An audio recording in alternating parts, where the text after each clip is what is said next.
Good morning, dear students. Today we are going to start our topic basic accounting terms, which mainly consist accounting section, and after that we will study the term relating to the account. So here we are.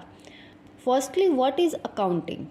We can say that the is language of business. It means accounting business की language है. इसकी मदद से business organisation अपनी financial information दूसरी parties तक पहुंचाती है. We define it. Accounting is the system of recording and summarising business and financial transactions and analysing, verifying and reporting the results.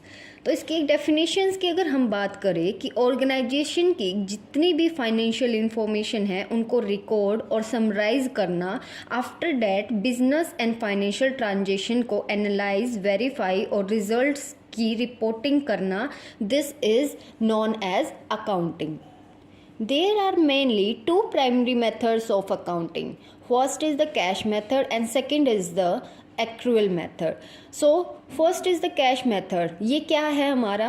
Cash method जो है हमारा एक्चुअल कैश रिसीप्ट्स और actual cash payment पे focus करता है. इसमें actual cash receipt और actual cash expenses हमारे रिकॉर्ड किए जाएंगे. और एक्रूअल मेथड में जितना हमने इनकम अर्न की है और जितने हमने लॉस इनकर्ड किए हैं वो रिकॉर्ड किए जाएंगे. So let's take an example of cash and accrual method so you will be understand better cash and accrual method. This is the method basis, mainly हम basis बोलते हैं, and revenue means income, then expenses जो हमें खर्चे होंगे. First हमारा method क्या है? Cash, and second one accrual.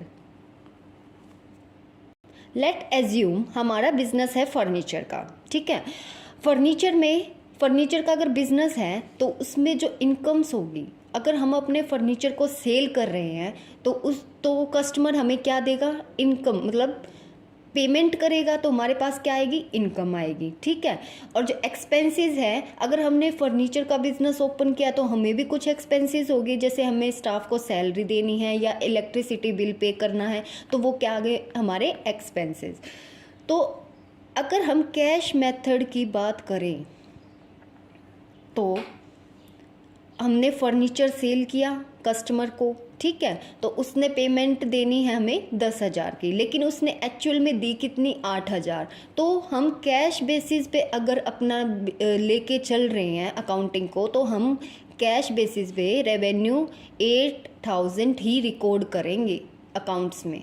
ठीक है. और एक्सपेंसेस की अगर मैं बात करूं कि मुझे स्टाफ को क्या देनी है? सैलरी देनी है. ठीक है, उसको 4,000 क्या देनी है? सैलरी देनी है. बट अभी मैंने उसको 4,000 ना दे के 2,000 दिया. मैंने उसको बोल दिया कि 2,000 तुम अगली बार ले लेना. तो फिर भी कैश बेसिस पे क्या होगा कि 2,000 ही रिकॉर्ड होंगे. तो इसमें क्या है कि कैश में एक्चुअल इनकम जो अर्न है, एक्चुअल इनकम जो हमने रिसीव की है वो लिखनी है, और एक्सपेंसेस में जो हमने एक्चुअल पेड किए हैं वो कैश बेसिस में यहाँ रिकॉर्ड करना है.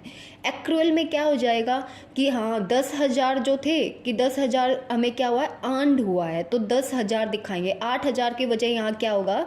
10,000 हम दिखा देंगे, और इसमें 4,000 एक्सपेंसेस रिकॉर्ड करेंगे. क्लियर? तो कैश में रेवेन्यू क्या है? एक्चुअल इनकम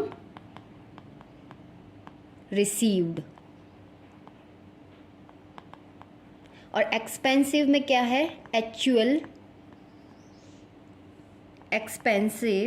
एक्सपेंसेस जो पेड हुए हैं. एक्रूअल में हमारा क्या होगा कि जो इनकम अर्नड हुई है लेकिन अभी वो क्या हुई है? पूरी नहीं मिली है हमें, और इसमें एक्सपेंसेस क्या हो जाएंगे?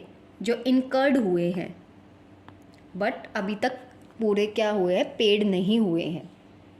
नेक्स्ट क्या है हमारा टाइप्स ऑफ अकाउंटिंग। अकाउंटिंग किस किस टाइप से की जाती है। फर्स्ट है हमारी financial accounting. Financial accounting refers to the process use to generate interim and annual financial statements, the results of all financial transaction that occur during a accounting period and summarised in the balance sheet, income statement as and cash flow statement. तो देखो financial accounting एक process होता है financial statement prepare करने का, और ये financial statements क्यों प्रिपेयर की जाती है, ताकि हम कंपनी या ऑर्गेनाइजेशन की फाइनेंशियल परफॉर्मेंस देख सकें। मतलब कंपनी को कितना प्रॉफिट हो रहा है, कितना लॉस हो रहा है, वो देख सकें, और कंपनी ऑर्गेनाइजेशन की फाइनेंशियल पोजीशन भी देख सकेंगे इससे। और फाइनेंशियल परफॉर्मेंस देखने के लिए हम profit and loss account use करते हैं, और फाइनेंशियल पोजीशन देखने के लिए हम क्या यूज़ करेंगे, बैलेंस शीट बनाएंगे। ठीक है, clear. Next is our managerial accounting. Managerial accounting को हम क्या बोलते हैं, मैनेजमेंट अकाउंटिंग, जो मैनेजमेंट से रिलेटिंग हमारी अकाउंटिंग की जाती है। सो हम मैनेजरियल अकाउंटिंग को क्या बोल सकते हैं, मैनेजमेंट अकाउंटिंग। ओके, इसमें अकाउंटेंट या मैनेजर मंथली या क्वार्टरली अपनी रिपोर्ट प्रिपेयर करता है, और ये रिपोर्ट किसको हेल्प करती है, बिजनेस को ऑपरेट करने में हेल्प करेगी। जो मैनेजरियल अकाउंटिंग है वो क्या होती है, मैनेजमेंट के लिए की जाती है। तो मैनेजमेंट कब ठीक होगी, जब मैनेजर्स जो है प्लानिंग, ऑर्गेनाइजिंग, स्टाफिंग, डायरेक्टिंग और कंट्रोलिंग को ध्यान में रख के चलेगा। ये क्या होते हैं, फंक्शंस होते हैं। ये 5 फंक्शंस हैं, planning, organising, staffing, directing and controlling. इनको हर फंक्शन को अगर वो ध्यान में रख के चलेगा तो हमारी जो मैनेजमेंट की अकाउंटिंग है वो अच्छे से प्रिपेयर होगी। और ये रिपोर्ट देनी होती है, मंथली और क्वार्टरली रिपोर्ट बनानी होती है मैनेजर को, जो मैनेजमेंट की अकाउंटिंग को अच्छे से प्रिपेयर करता है। Next is cost accounting. What is cost? Cost क्या होती है, cost is the money that you have to pay for something. ठीक है, कॉस्ट क्या होता है, मनी, एक अमाउंट होती है जो हमें एक किसके लिए, एक किसी चीज़ के लिए हमें पे करनी पड़े। और कॉस्ट अकाउंटिंग क्या हो जाएगी हमारी, कॉस्ट अकाउंटिंग एक क्या है, सिस्टमेटिक सेट होता है प्रोसीजर्स का, जिसमें मैन्युफैक्चरिंग गुड्स और परफॉर्मिंग सर्विसेज की कॉस्ट को मेजर करके रिकॉर्ड किया जाता है। Okay, cost accounting helps businesses make decision about costing. उसमें हम कॉस्ट के रिगार्डिंग क्या लेते हैं, डिसीजंस लेते हैं।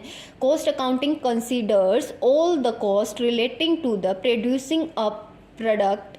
एनालिस्ट, मैनेजर्स, बिजनेस ओनर्स और अकाउंटेंट्स क्या होते हैं, इंफॉर्मेशन को यूज़ करके और डिटरमाइन करते हैं कि हमें अगर हम एक प्रोडक्ट को प्रोड्यूस कर रहे हैं उसकी मैन्युफैक्चरिंग कॉस्ट क्या होगी, उसको सेल करने की कॉस्ट क्या होगी। ठीक है, तो ये हो जाएगी हमारी cost accounting. Now come to the next point, that is tax accounting. So tax accounting हमारी क्या होगी, tax accounting refers to the methods and policies used for preparation of tax returns and other statements needed for tax complies. ठीक है, इसमें tax accounting में tax accountants individual या business के taxes को प्रिपेयर करते हैं, और यूजिंग कैसे करेंगे, वो क्या करेंगे, टैक्स लॉज और रेगुलेशन को अंडरस्टैंड करके तब उसके सारे के सारे टैक्स अकाउंटिंग को प्रिपेयर करेंगे। तो इसमें यही है, while financial accountants often use one set of rules to report the financial position of a company. से फाइनेंशियल पोजीशन पता चल जाती है कंपनी की। Tax accountant use a different set of rules local based and what return is being filed. Tax accounts balance compliance with reporting rules while also attempting to minimize a company's tax liability through thoughtful strategic decision making. तो tax accounting क्यों की जाती है कि जो company की tax liability है उसको डिक्रीज किया जाए, उसको मिनिमाइज किया जाए, कि एक बिजनेस और ऑर्गेनाइजेशन क्या है अच्छे से वर्क कर सके, ठीक है, ग्रोथ कर सके। सो आज का टॉपिक हम यहीं तक कवर करेंगे। नेक्स्ट वीडियो में हम उसके फंक्शंस और ऑब्जेक्टिव्स को डिफाइन करेंगे। ओके।